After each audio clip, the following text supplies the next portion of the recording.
Les fins de romans bâclés, ça me connaît. Il y a toujours un moment où le texte finit par me sortir par les yeux et où je n'ai qu'une hâte, en finir. Alors soit effectivement je boucle mon premier jet à la va comme je te pousse, soit je reporte.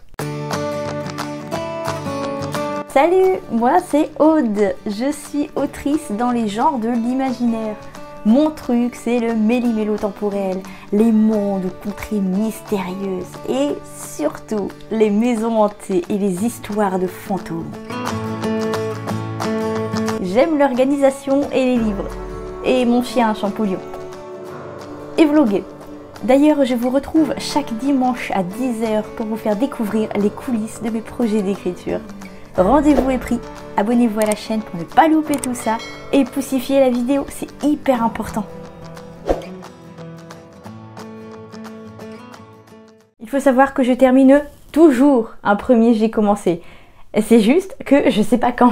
Mais c'est là une tendance qui tend à s'inverser puisque j'ai mis en place quelques astuces pour boucler la fin de mes romans sans la bâcler.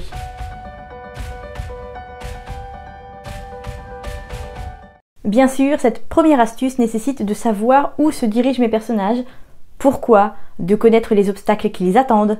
Alors, je vous rassure tout de suite, savoir précisément où vous en êtes dans votre roman ne nécessite pas d'avoir un synopsis de travail ultra précis sur lequel vous reposez. Oui, ça aide, surtout les architectes, mais si vous avez toutes les informations dans votre tête, comme moi quand j'ai écrit Harmonie à l'été 2017, ben c'est bon. Mais bon, ça implique quoi, du coup, de savoir où vous en êtes dans votre roman?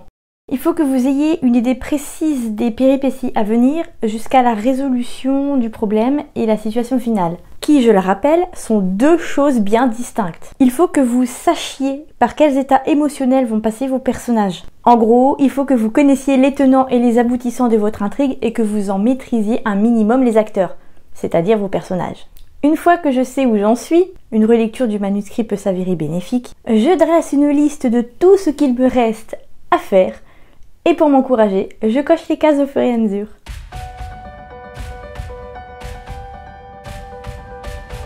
Comme je sais comment je fonctionne, j'ai fini par comprendre que mon problème majeur avec l'écriture de la fin de mes romans, c'est l'impatience. Je m'impatiente à l'idée des futurs romans qui m'attendent, de ces projets à bâtir.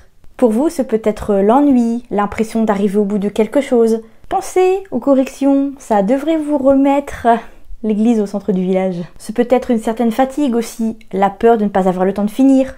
Il y en a plein des comme ça. Une fois le problème identifié, on évite la procrastination.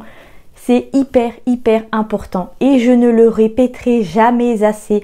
La procrastination, ce n'est pas de la flemme. Quand à l'associer à une quelconque forme d'envie, de volonté, comme j'ai pu le lire dans un article récent,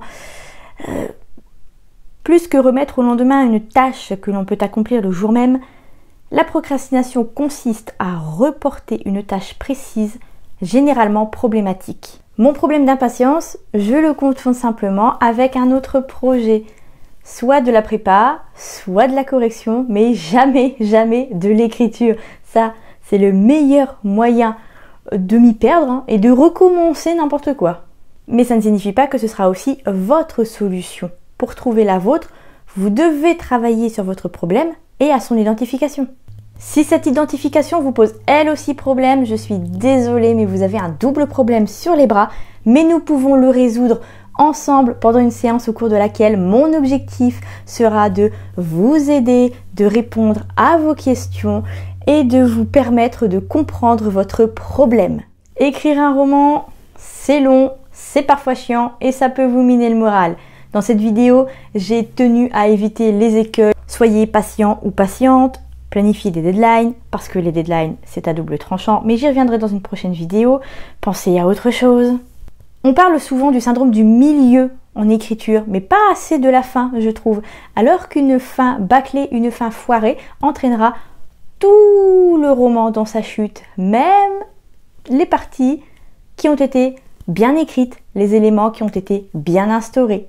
Mais écrire une fin de roman, et même tout un roman qui satisfera les lecteurs et les lectrices, dépend de tout un tas de facteurs. Venez m'en parler pendant une séance, qu'on débroussaille tout ça et qu'on offre à votre roman la fin qu'il mérite.